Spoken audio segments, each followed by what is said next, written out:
अगर आपका अकाउंट एमएक्सी की तरफ से अकाउंट रिस्क रिव्यू में जा चुका है, आपको समझ नहीं आ रहा कि किस तरीके से रिस्क रिव्यू से हमारा अकाउंट अनफ्रीज हो सकता है। आपके जो डॉलर्स वगैरह हैं ना ही वो विड्रॉवल होंगे, ना ही आप उसकी ट्रेड लगा सकते हो। आपके डॉलर्स प्रॉपर फ्रीज हो जाएंगे। यहाँ पर जैसा कि मैं अगर स्पॉट ट्रेड करता हूँ, मेरे पास जो डॉलर्स पड़े हैं उसकी ट्रेड भी नहीं लगेगी। रीजन बहुत सिंपल है। सबसे पहले हम समझते हैं कि अकाउंट रिस्क वार्निंग में जाता क्यों है, ताकि आप लोगों को एक्चुअल प्रॉब्लम सही तरह समझ आ सके। बहुत सारे लोग परेशान हो जाते हैं कि हमारे फंड्स ज़ाया हो गए, हमें विड्रॉवल नहीं मिलेगा। सारी प्रॉब्लम का सोल्यूशन आज की वीडियो में आप लोगों को मिल जाएगा। वीडियो कंप्लीट वॉच करनी है आप लोगों ने। अकाउंट रिस्क रिव्यू में जाने की सबसे बड़ी वजह ये होती है कि आप अगर मल्टीपल अकाउंट्स को एक ही मोबाइल के अंदर लॉगिन करोगे, एक ही मोबाइल के अंदर 4 से 5 अकाउंट्स को रन करोगे, तो होगा क्या कि आपका आईपी एड्रेस सेम होगा, आपका वाईफाई सेम होगा, जिसकी वजह से क्या होगा कि आपका अकाउंट रिस्क रिव्यू में जा सकता है। दूसरा बड़ा रीजन ये भी हो सकता है कि आपने विड्रॉवल की अमाउंट विड्रॉवल करने के बाद आपने फौरन कैंसिल कर दिया, क्योंकि जब आप विड्रॉवल करते हो ना तो कंफर्म होने से पहले कैंसिल का बटन भी होता है। जब आप कैंसिल कर देते हो तब भी ये इशू आ सकता है। तीसरा सबसे बड़ा रीजन कि अगर आपके पास जो डॉलर्स वगैरह कोई ट्रांसफर कर रहा है, बड़ी अमाउंट में कर रहे हैं, वो ब्लैक लिस्टेड वॉलेट से आई है या मनी लॉन्ड्रिंग का फंड आया है, तो उसमें क्या होगा कि आपका अकाउंट रिस्क रिव्यू में जा सकता है। लेकिन जो मेन रीजन होते हैं वो यही होते हैं कि अकाउंट अगर आप लोगों ने एक ही मोबाइल के अंदर 4 से 5 ओपन किया और एक ही मोबाइल से आप लोग ट्रांसफर वगैरह कर रहे हो अपने ही अकाउंट्स के अंदर, तो वो जो है ना एक नेगेटिविटी में आती है, जिसकी वजह से अकाउंट रिस्क रिव्यू में जाता है। ये चीज आपको समझ आ गई कि अकाउंट रिस्क रिव्यू में क्यों जाता है, आप किस तरीके से आप लोग अपने फंड्स को अनलॉक कर सकते हो। मेरे अकाउंट में देखो, मैं स्पॉट ट्रेड पे लगाऊंगा तो नहीं लगेगी, इवन मैं फ्यूचर्स ट्रेड लगाऊंगा तब भी नहीं लगेगी। अगर मैं विड्रॉवल करता हूं तो विड्रॉवल भी मेरी अमाउंट नहीं होगी। अगर आप लोग ये चाहते हो कि हमें ये इशू बिल्कुल भी फेस ना करना पड़े, तो फिर आप लोगों को क्या करना पड़ेगा, प्रॉपर अकाउंट को वेरीफाई करना और एक ही मोबाइल के अंदर आपने एक अकाउंट को यूज करना जो कि प्रॉपर वेरीफाइड हो। ये जो मुझे इशू फेस करने को मिला, मेरा अकाउंट वेरीफाइड नहीं था, तो मैंने वेरीफाइड किया, डॉक्यूमेंट सबमिट किए, तो अब मेरा अकाउंट जो है रिव्यू के अंदर जा चुका है। अब मैं आप लोगों को बता देता हूँ कि अकाउंट रिव्यू से पास किस तरीके से होगा, अनफ्रीज किस तरीके से होगा। यहाँ पर देखो आपके सामने इस तरीके से नोटिफिकेशन आएगा,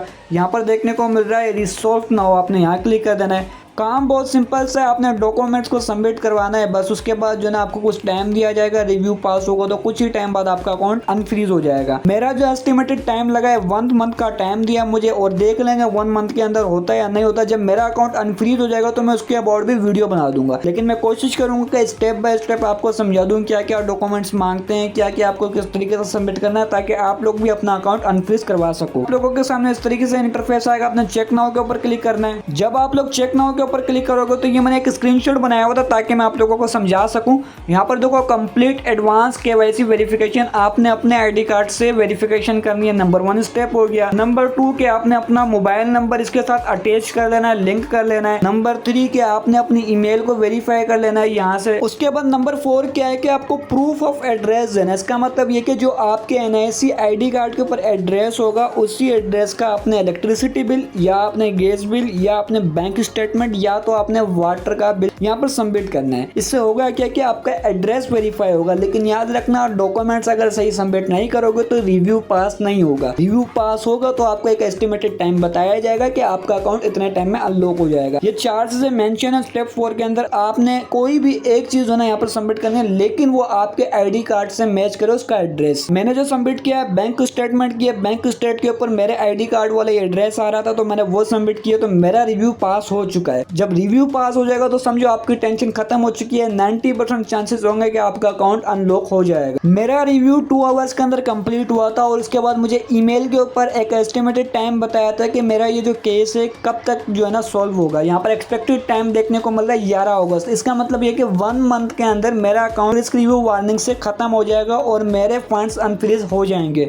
होपफुली ये बहुत सिंपल से स्टेप्स हैं, कोई मुश्किल नहीं है। सिर्फ आप लोगों को डॉक्यूमेंट सबमिट करने हैं, सबमिट करने के बाद आपको टाइम बता दिया जाएगा, आपने उस टाइम को फॉलो करना है। जैसे ही वो टाइम कंप्लीट होगा तो आपका अकाउंट प्रॉपर जो है ना अनलॉक हो जाएगा, अनफ्रीज हो जाएगा। जब आपका अकाउंट अनफ्रीज हो जाएगा ना, तो आप लोग ट्रेडिंग भी स्टार्ट कर सकते हो और यहाँ से विड्रॉवल भी कर सकते हो। लेकिन जब तक आपने डॉक्यूमेंट सबमिट कर दी और आपको टाइम मिल जाए ना 1 मंथ का, तो तब तक आपने जो है ना एक ही मोबाइल के अंदर ज्यादा अकाउंट्स को लॉगिन नहीं करना, क्योंकि फिर आईपी एड्रेस मैच होगा तो उनके पास मिसलीडिंग इन्फॉर्मेशन जाएगी, तो फिर आपका अकाउंट रिव्यू में पास नहीं हो सकेगा। आपने उसी अकाउंट को ओपन रखना है। काफी लोग सोच रहे होंगे 1 मंथ तक हम क्या कर सकते हैं, तो ये तो फंड्स आपके 1 मंथ के बाद ही निकलेंगे।